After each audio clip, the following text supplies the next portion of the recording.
Bah alors, comment tu vas cette semaine? Moi, ça va médiocrement bien. Non, ça va, ça peut aller. Écoute, on n'est pas trop mal, il va falloir continuer évidemment la BMW. On doit s'occuper d'une partie super importante, donc on doit faire une custom. Je vais t'en parler parce que c'est simple et à la fois complexe. Enfin, il faut connaître quand même certaines choses pour savoir ce qu'on veut en fonction du véhicule qu'on a préparé, et puis c'est de ça qu'on va voir. Les goodies Madforge Motors sont disponibles jusqu'à ce soir minuit, et après c'est terminé, il n'y en aura plus. C'est de l'inédit hein, de toute façon, donc à chaque fois que je sors, si jamais ça réarrive, une nouvelle boutique, ce seront que des choses inédites, hein, c'est-à-dire que ça ne ressortira plus jamais après. Donc écoute, c'est pas trop mal. À voir si ça t'intéresse, écoute, si ça t'intéresse, tu vas voir, si ça t'intéresse pas, bah ça t'intéresse pas, écoute, c'est comme ça. Donc, eh ben on continue un petit peu l'aventure. Merde. Ah, mes stylos. Ils ne sont pas là. Bon, alors aujourd'hui, on va s'intéresser au carter d'huile. Et ouais, parce que là, c'est super important, surtout quand on est sur un véhicule un tout petit peu modifié, un petit peu trop d'ailleurs, et que bah il y a des contraintes physiques, tu vois, par rapport à la tenue de route, l'accélération et le freinage. Bon, je vais t'expliquer un peu en détail, tu vas voir, c'est pas très compliqué. Alors, ton carter d'huile vu de côté. Bon, il prend un peu de place, désolé. Du coup, t'as ta crépine. Tut. Voilà. Hop là. En fait, tu as ta pompe ici qui aspire ton huile qui est au fond. Donc ton huile, hein, je te la fais en vert, même si l'huile c'est pas vert, c'est pas grave. Je pense que tu comprends l'idée. Alors, du coup, comment ça se passe? Comment ça se présente? C'est très simple. Hein. Tu as une pompe hein, qui est directement fixée sur ton vilebrequin la plupart du temps. Sinon, c'est une transmission par chaîne où ta pompe est légèrement déportée. Et ça aspire l'huile qu'il y a dans le carter, ça va partout dans le moteur, là où tu as tes coussinets, là où tu as tes éléments en mouvement, où tu as beaucoup de contraintes. Ton turbo aussi, palier ou roulement à bicéramique, il faut de la lubrification, c'est important. Et après, ça redescend dans le carter par gravité ou pute par ton retour turbo, qui est forcément obligatoirement au-dessus du niveau d'huile, ça me paraît quand même assez évident. Mais tu vois, quand tu fais un retour d'huile sur un carter où c'est pas prévu pour, surtout fais attention à ton niveau d'huile à l'intérieur. De toute façon, on va voir ça tout à l'heure. Tu vois. Donc, nous, qu'est-ce qui va se passer? Dans notre cas, un réservoir d'huile d'origine, c'est juste en dessous du moteur.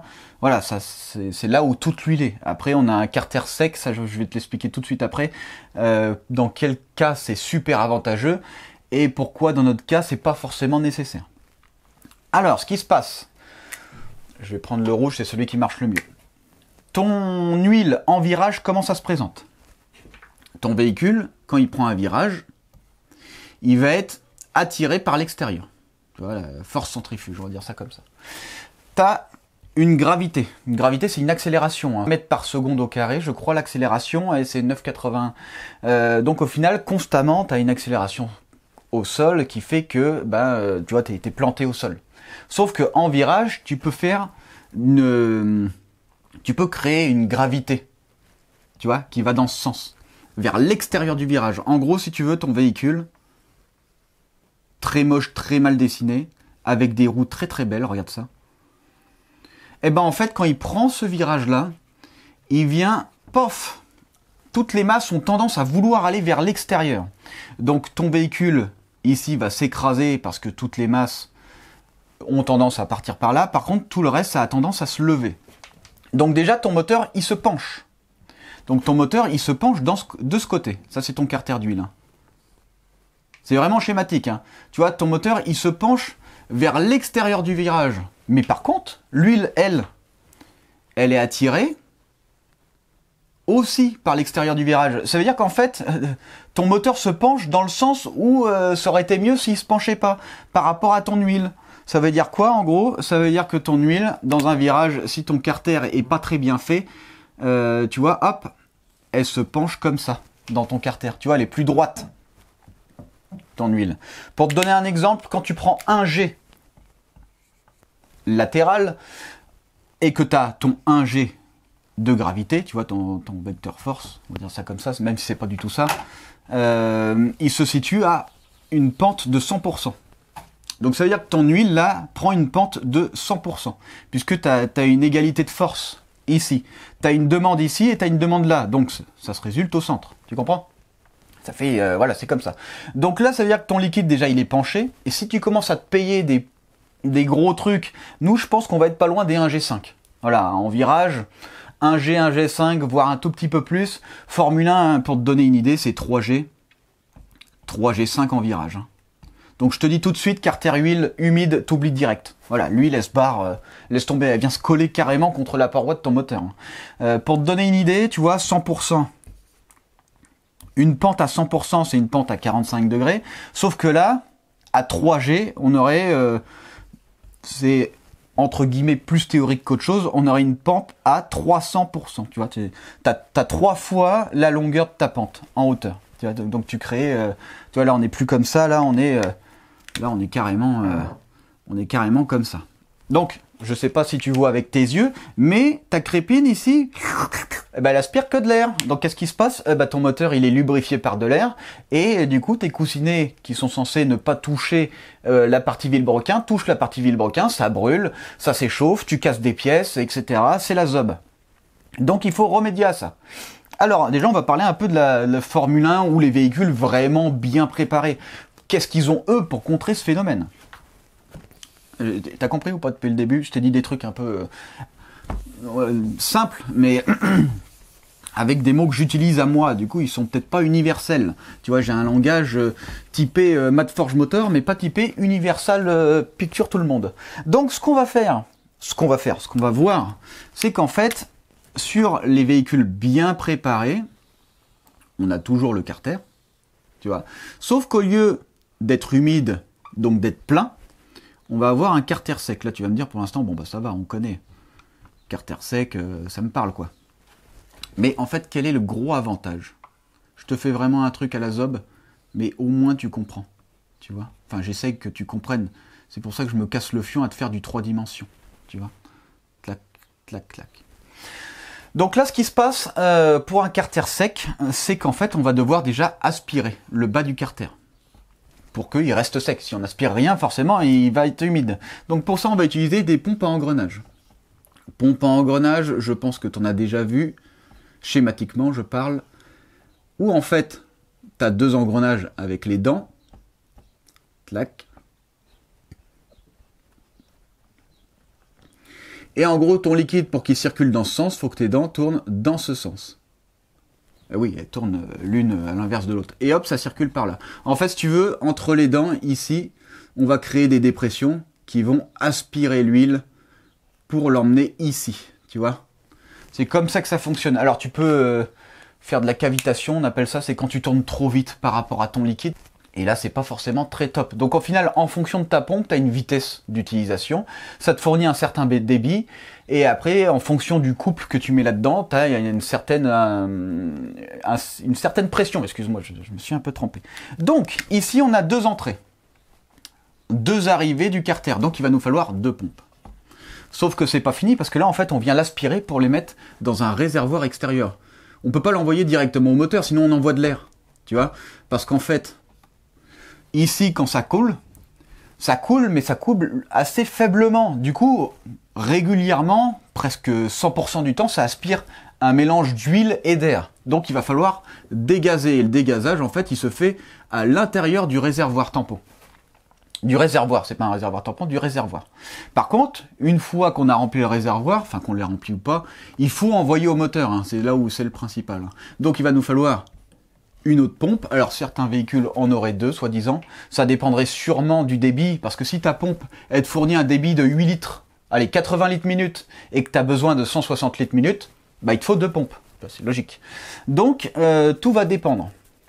Tout va dépendre. Avant d'arriver au moteur, il y a un système de refroidissement avec Calorstat qui va te déterminer si tu passes par le radiateur d'huile ou si tu passes directement dans le moteur. Tu vois, même moi j'ai ça sur mon carter. La plupart des moteurs de bonne qualité, surtout modernes, quand on commence à taper des bons trucs, on a un radiateur d'huile avec thermostat d'huile. Après il y a aussi un échangeur eau-huile pour emmener à température, etc., etc. Il y a quand même pas mal de trucs. Donc une fois qu'on a notre pompe, on l'envoie au moteur. Sauf que il va falloir réguler une certaine pression. On ne peut pas lui laisser la pression comme ça Non, non, il va falloir un régulateur de pression. Alors peut-être qu'il y a des pompes qui sont directement déterminées, mais sauf que ce qu'il faut savoir, c'est qu'en fonction des tours-minutes moteur, ta pompe elle va tourner à des vitesses différentes. Alors la plupart du temps, d'après ce que j'ai vu, les pompes, elles tournent à la même vitesse que le vilebrequin. Voilà. La plupart du temps, les dents sont identiques, le nombre de dents. C'est comme ça que tu calcules un ratio vitesse-couple. C'est par rapport au nombre de dents, que ce soit une courroie ou que des engrenages, c'est pareil. Hein. Donc là, on va être... en gros, ton vilebrequin tourne à 6000 tours minute, ta pompe tourne à 6000 tours minute. Au ralenti, tu es à 1500, ta pompe, elle est à 1500. Sauf qu'en fait, à 1500, il va nous falloir un minimum de pression. Mais par contre, à 6000 tours, il va falloir avoir une pression limitée. C'est pour ça qu'il nous faut un limiteur de pression. Logique. Logique. Alors, pourquoi nous, on prendrait pas ça? Une pompe comme ça, c'est le feu, c'est le top, il n'y a rien de mieux. Gros avantage, vu que le carter est beaucoup plus bas, on peut abaisser le centre de gravité. Sauf que, la plupart du temps sur les véhicules d'origine, les boîtes, je ne sais pas si tu vois ce que c'est une boîte de vitesse, je pense que oui quand même, hop, là tu as ton moteur et là tu as ton carter. Je te fais vue de côté, hein. Je me casse pas trop le fion, excuse-moi, c'est très moche. Donc tu vois, ici, il y a le bas de ta boîte. Tu auras beau réduire la hauteur de ton carter, l'important c'est ce point-là, le point le plus bas. Donc tu ne pourras pas descendre ton centre de gravité. Alors en compétition, ce qu'ils font, en fait c'est simple, hein, ils mettent déjà des nouvelles boîtes parce qu'ils ont des budgets infinis. Et en plus de ça, ce qu'il faut penser, c'est que tu as aussi ton volant moteur. Ton volant moteur, il fait un certain diamètre. Et tu auras beau raccourcir ta boîte en la coupant un peu, si tu peux le faire, parce que ça pourrait se faire, ton volant moteur, lui, il n'a pas intérêt à toucher. S'il touche, là, t'es mort, hein, tout est foutu. Hein. Il touche rien qu'une seule fois, un moindre truc, là, tu vrilles tout, tu casses le vilebrequin, il n'y a rien qui marche, la boîte est pétée aussi. Enfin, parle dans le pire des cas. Donc, qu'est-ce qu'on fait en compétition? Plutôt que d'avoir un volant moteur qui fait cette taille, on va prendre un volant moteur qui fait cette taille. Alors, quels sont les inconvénients? C'est que ta roue dentée de démarreur, elle fait cette taille, sauf que là, il va falloir proportionnellement changer la taille du démarreur pour avoir une vitesse de démarrage identique, minimum identique. Sauf que forcément, si tu changes ton ratio, là, ça va te demander beaucoup plus de couple. Ton démarreur va avoir besoin de beaucoup plus d'énergie pour le même nombre de tours minute. Tu vois? C'est assez compliqué. En gros, si tu veux, ton ratio de dents ici fait que t'as pas besoin de beaucoup de couple. Par contre, tu as besoin de beaucoup de tours minute. Tu as besoin de tourner très très vite. En revanche, là, il faut pas tourner très très vite, mais par contre, il te faut beaucoup de couple. Alors, la plupart du temps, en compétition, quand on va tabasser sur des caisses un peu haut de gamme, de la monoplace surtout, on va avoir un démarreur externe. Parce qu'en fait, ça demanderait trop d'énergie, ça demanderait trop de poids, et il va falloir des batteries aussi sinon. Il faut des batteries. Donc, forcément, on est sur démarrage externe. Et on peut se permettre d'avoir un petit volant moteur. D'ailleurs, je crois qu'il y en a... c'est même pas pris directement sur les dents volant moteur. On peut prendre directement sur le vilebrequin pour démarrer. Tu vois? Donc, c'est pas trop mal. Ça doit dépendre. Maintenant que j'y pense, on pourrait même déporter le démarreur. Plutôt que de le mettre sur le vilebrequin, on met une nouvelle couronne pris par chaîne, admettons. Enfin, il y a plein de trucs qu'on peut faire, hein. Tu sais, la mécanique. Je pense que tout a déjà été essayé. Hein. Mais là, quand je vois ça, je pense qu'on peut faire plein de trucs. Donc voilà. Voilà un peu, c'est bien un carter sec. Mais si derrière ta boîte, tu peux pas descendre ton centre de gravité, déjà pour cette raison, c'est pas la peine. Donc nous, dans notre cas, déjà c'est pas la peine. Parce que notre carter de boîte descend très très bas. La deuxième raison pour laquelle il faut absolument mettre un carter sec, déjà comme je te l'ai dit, hein, en Formule 1 on prend des jets latéraux trop conséquents, du coup il y a des déjaugeages trop importants. Voilà, déjà ça c'est fait. En plus de ça, si jamais, nous par exemple, on va se payer un 6005, allez 7005 tours minute, max. Donc là ça va, tu vois, on ne demande pas non plus trop énorme à notre pompe. Par contre, quand tu commences à te payer du 11 000, ou du 15 000 tours minute, là, c'est pas le même tarif. Là, les pompes d'origine ne suffisent pas. Là, tu vas peut-être me parler de la moto. Les motos, ils ont directement déjà des pompes vraiment conçues pour. Je te parle d'un véhicule qui, d'origine, sort du 6500 tours minute d'origine. Il y en a très peu d'origines qui sortent beaucoup plus, à part les VTEC, mais c'est encore autre chose. Par contre, les VTEC, ils sortent pas 11 000 ou 15 000. Là, c'est vraiment, là, on parle vraiment du truc de taré. Hein. Mais déjà, carter sec avec pompe externe, c'est recommandé à 8000. Pour moi, 8005, déjà, je pense qu'il faut le faire. Je pense qu'il faut le faire à partir de 8005, ouais. En dessous de ça, je parle pour un véhicule qui est normalement conçu pour des vitesses comme ça. 7000 tours max. Hein. Quand on commence à aller un peu trop loin, il va falloir une pompe externe hein, de meilleure qualité. Après, chacun fait ce qu'il veut. Moi, perso, je préférerais pas trop prendre de risques. La pompe d'origine, alors, ça existe aussi des pompes d'origine où les engrenages sont renforcés d'une matière différente, de meilleure qualité, qui fait qu'on peut aller un peu plus loin dans les tours. Mais bon, 8005, 9000, ça commence à causer quand même s'il y a les VTEC qui le font. Donc, on n'est pas trop mal. On n'est pas trop mal. Alors, il y a un truc qui est intéressant, qui sont pas sur les voitures, mais qui sont sur les avions de chasse. Ça me fait penser un peu à ça, parce que tu vois ici ton réservoir d'huile, en fait, c'est juste un réservoir, quoi. Tu vois, c'est un peu comme ça. Sauf qu'en fait, là, je te l'ai fait vraiment schématiquement parlant, mais pour être sûr que ça déjauge pas, tu le mets plus haut. Tu vois, tu le mets plus haut, clac, plus haut que large. Comme ça, là, quand ton niveau est en haut, ben là, pour déjauger, il faut y aller. Hein. Faut faire des tonneaux, quoi, pour déjauger. Donc, faut y aller. Et en fait, comme je te disais, sur avion de chasse, par exemple, eux, vu que le système hydraulique... Alors, ça n'a rien à voir, hein, c'est pas pour lubrifier, mais c'est surtout pour les commandes de vol et pour train d'atterrissage, pour les descendre. Eux, ce qu'ils ont, c'est un truc super intéressant. Ils ont leur bâche à huile. Hop. Comme ça. Et en fait, ce qu'ils ont, ils ont un piston directement à de la bâche à huile, un autre piston ici, tac, tac, tac. Et en fait, ce qu'il y a, c'est que ici, c'est que de l'huile, il y a zéro air, donc là, on pourrait pas le faire, puisque on aspire de l'air, il faudrait vraiment parfaitement dégazer et être sûr de jamais avoir d'air. Une fois que tu as de l'air là, c'est mort. Hein. Après, l'air continue à se remplir, à se remplir, à se remplir, et tu l'as dans le fion. Et eux, ici, ils ont de la pression d'azote. Donc en fait, quand tu fais des vols d'eau, quand tu fais des trucs comme ça, tu perdras jamais ton hydraulique ici. Tu vois, tu n'auras jamais de l'air qui arrivera dedans. Du coup, tu n'auras jamais de soucis sur tes commandes de vol. Ce qu'il faut savoir, c'est que l'air est compressible, alors que l'huile ne l'est pas. Donc si jamais tu actionnes un vérin avec de l'air, je vais te dire un truc, ton vérin, il va te faire des trucs un peu aléatoires. Hein, parce que il va être tout mou, il va machin. Donc dès que tu vas vouloir faire quelque chose de précis, t'es mort. Donc c'est pour ça qu'ils ont un système comme ça. Je sais pas si ça a été développé sur véhicule, c'est pour ça que je t'en parle. Hein. C'est parce que je sais pas si ça a été développé sur véhicule, mais avec ça, tu fais 1 milliard de tonneaux, tu peux aller dans l'espace, tu peux aller dans la galaxie, ça déjaugera jamais. T'as rien à faire là-bas, tu me diras. Mais ça ne déjaugera pas. Donc c'est pour ça que c'est super intéressant ce système, mais je pense pas qu'il puisse être développé pour véhicule. Tu vois ? Parce que, peut-être avec un système de dégazage bien spécifique, que je connais pas la technologie, que j'arrive pas à imaginer, entre parenthèses, peut-être que c'est possible, mais pour l'instant, c'est pas le cas. Donc voilà un petit peu pour le carter sec. Alors pourquoi nous, on fait pas un carter sec? Parce qu'au final, ça, on peut le fabriquer maison. Ça, on peut le fabriquer maison. Un régulateur de pression, circuit d'huile avec radiateur, rien de bien vilain, quoi. Voilà, ça coûte pas non plus très cher, mais par contre, tu vois, les pompes là, je pense qu'à mon avis, tu vois ça, voir ça,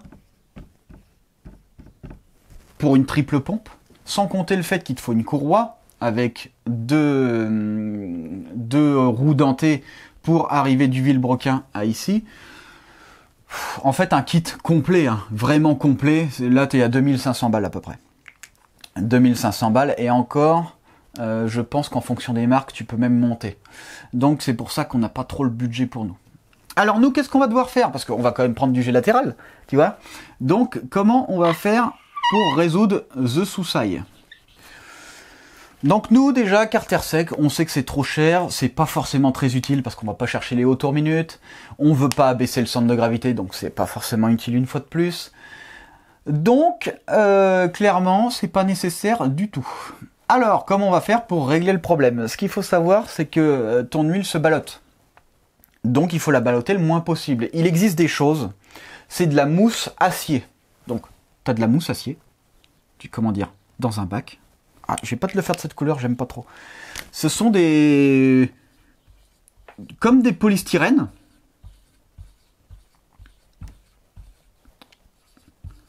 Sauf qu'en fait, c'est pas du tout des polystyrènes.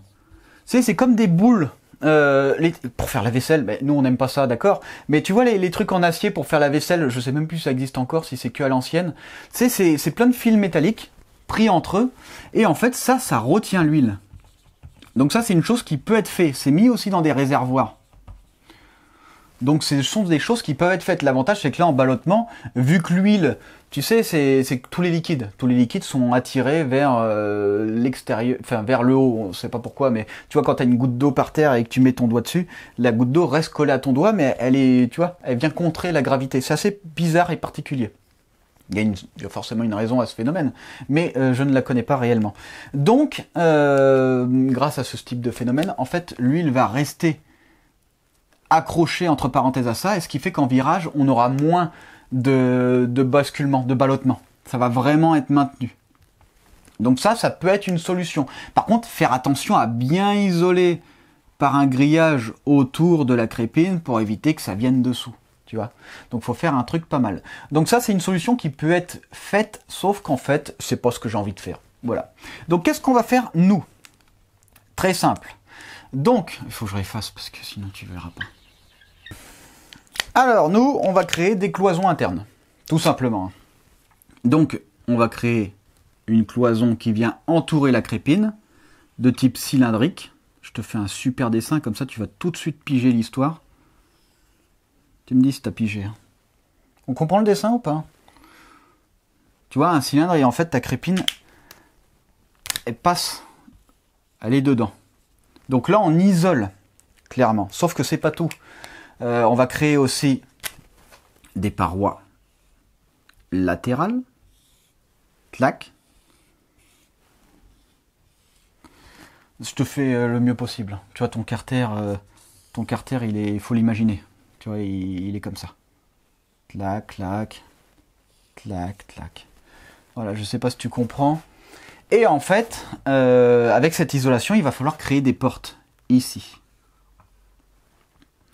Des portes qui, tu vas voir, c'est très simple, qui s'ouvrent automatiquement sur charnière. Ce qui fait qu'en fait, en virage, on va pouvoir se permettre d'avoir une porte qui s'ouvre du bon côté et une qui reste fermée de l'autre côté. Donc au final, tout est automatique. Alors, je vais te faire un dessin très simple. Le vert, j'aime pas parce que ça marche pas bien. Donc, hop, on a nos portes.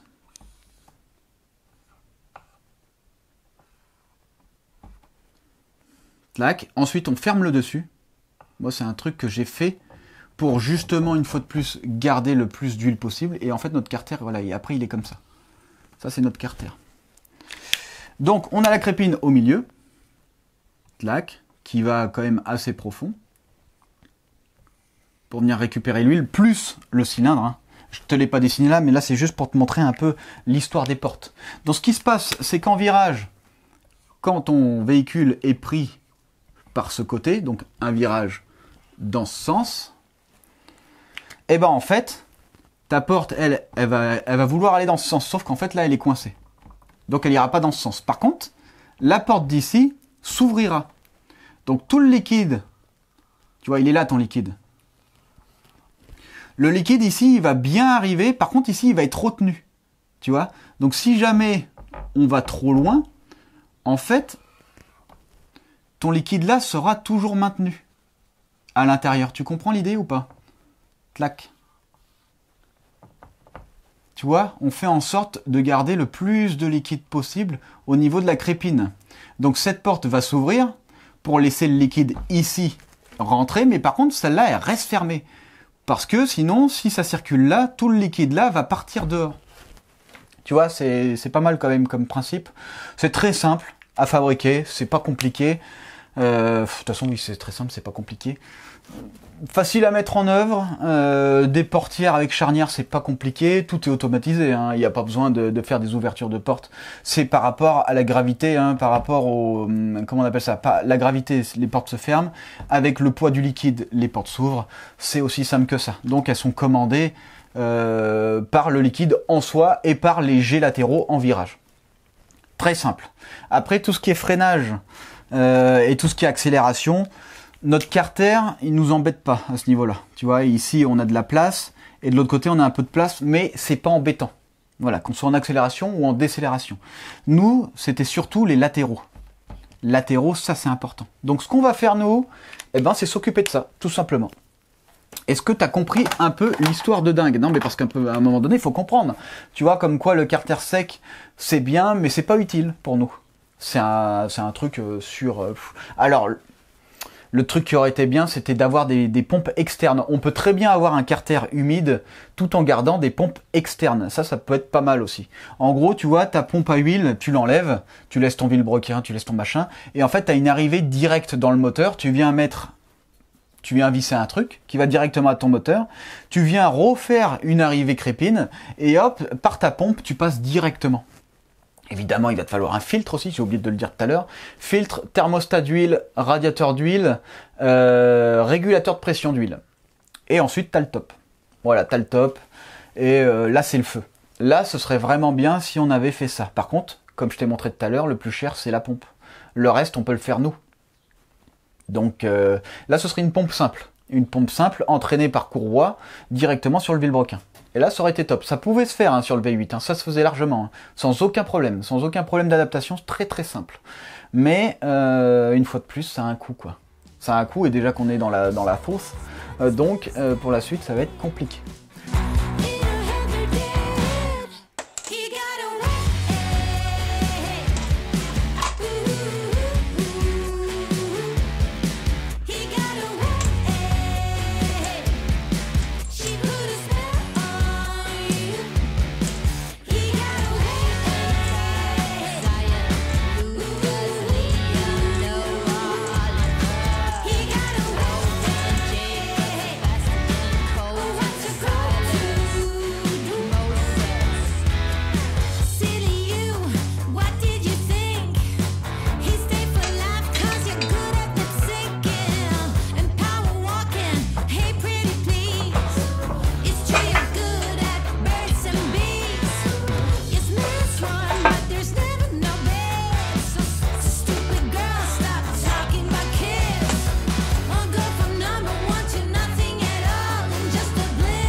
Alors niveau de carter d'huile, alors là on va faire un carter d'huile modifié. Je vais augmenter la quantité d'huile dans le réservoir.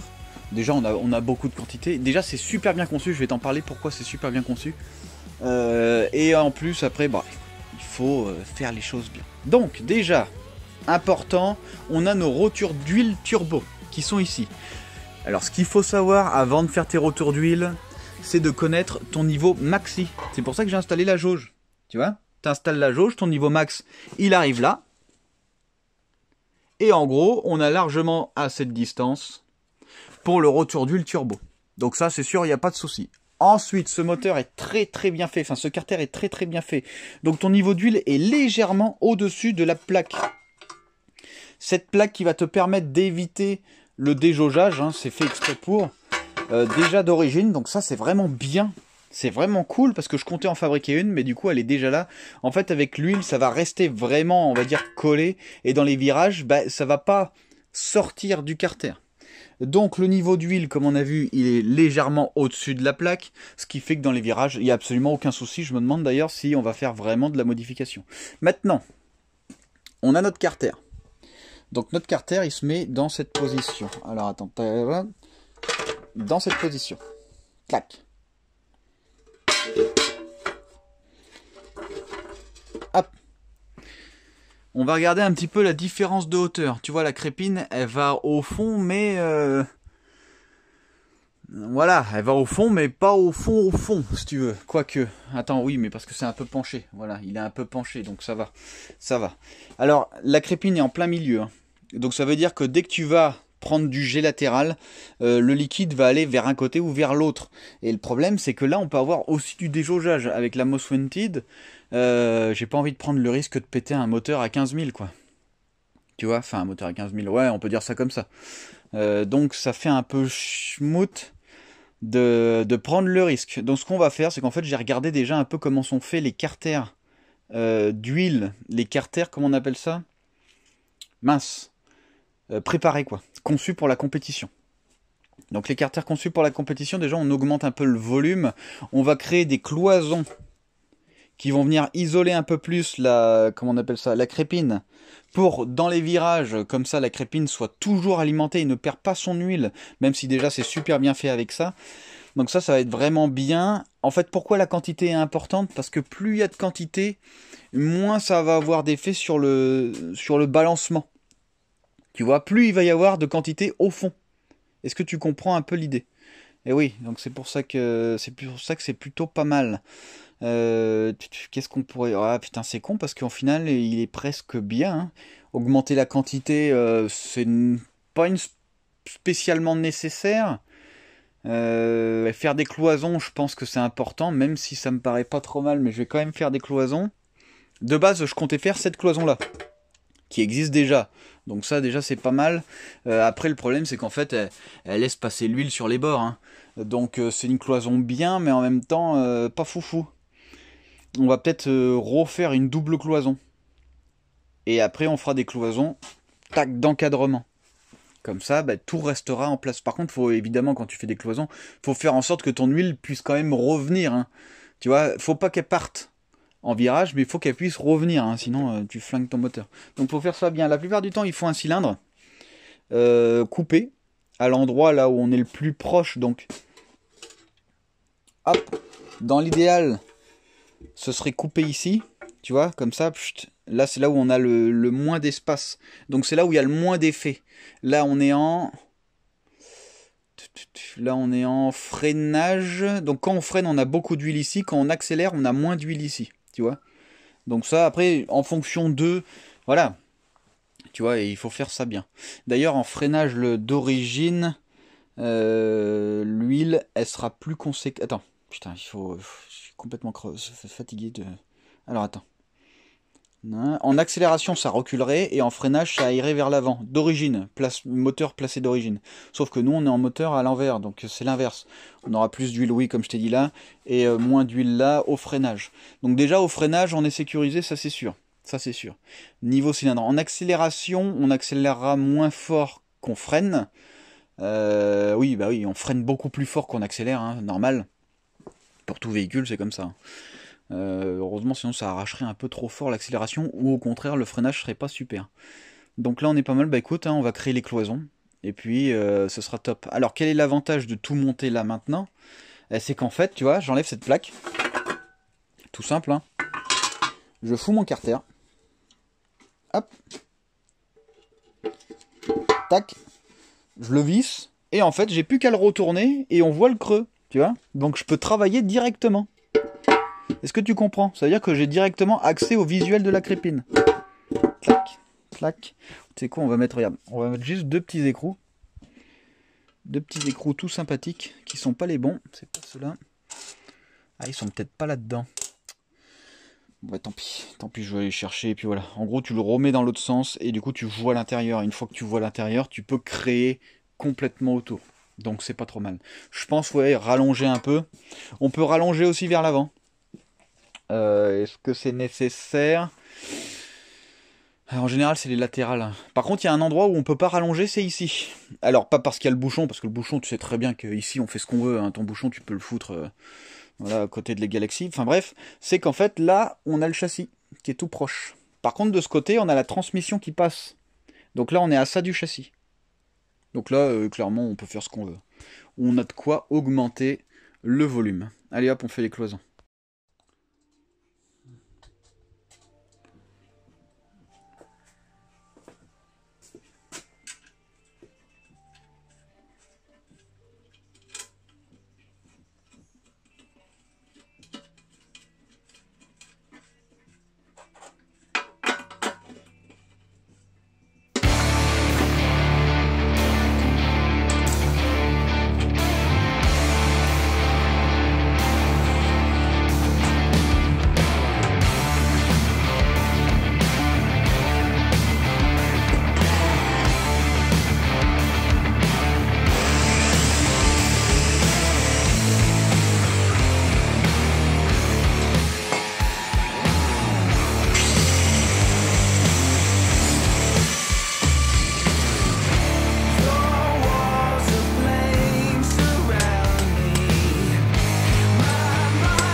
Ah bon, voilà un peu le carter terminé. Avec les portes latérales. Donc tu vois, quand je penche, hop, tu vois, la portière elle s'ouvre. Et quand je penche dans l'autre sens, la portière se ferme. Et c'est l'autre qui s'ouvre. Rien de bien compliqué. Donc tu vois, on a bien tout isolé. L'huile peut quand même rentrer, hein, tu sais, parce que vu que l'huile, en fait, elle coule par là. Parce que tu as ton carter qui est en long comme ça. Donc l'huile coule par là, elle arrive, pof, elle coule là, elle rentre dans le trou, tout se remplit correctement. Hein. Et puis après, bah, sur les côtés, ça rentre par les portes. Tac, et puis en virage, bah, ça fait le boulot, quoi. Donc je trouve que c'est pas trop mal. C'est pas de la plaque grosse épaisseur, hein. Là on est sur de la plaque de 1 mm, là à l'intérieur on est sur de la plaque de 2, donc tout est bien isolé, tout est bon, faut pas oublier que le niveau il est largement au-dessus de tout ça, donc tout ça c'est baigné complet dans l'huile, et en virage, pof, on n'aura pas de souci de déjaugeage d'huile. Donc je trouve que c'est plutôt bien. Voilà.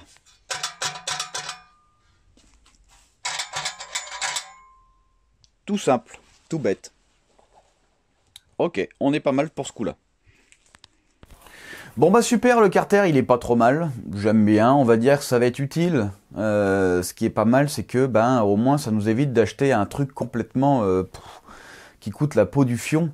C'est le gros avantage, hein. L'avantage c'est qu'on peut faire beaucoup de choses sur mesure, tu vois, un peu comme cette admission sur mesure complète. Si je devais payer ça c'est 900 balles. Donc tu vois, ça fait un peu chier de payer des trucs très chers si on peut les faire nous-mêmes. Hein. Alors évidemment, hein, je les fais moi-même, donc c'est pas aussi bien qu'un truc à 900 balles, mais au moins, au moins. Ah, ok, ça marche. Bah écoute, je trouve qu'on est pas mal. Je trouve qu'on est pas mal. En ce moment, je suis complètement out. Clairement, je suis déconnecté. Hein. Complet. C'est pour ça que je fais plus trop de petites intros. Tu sais, avant, je faisais des petites intros sympathiques. Là, j'ai arrêté parce que j'en ai ras-le-bol. Je suis trop fatigué. Donc, on se revoit normalement dans 2 semaines, mais c'est normalement. Donc, on verra, écoute. On verra, et puis je te donnerai des nouvelles de la suite.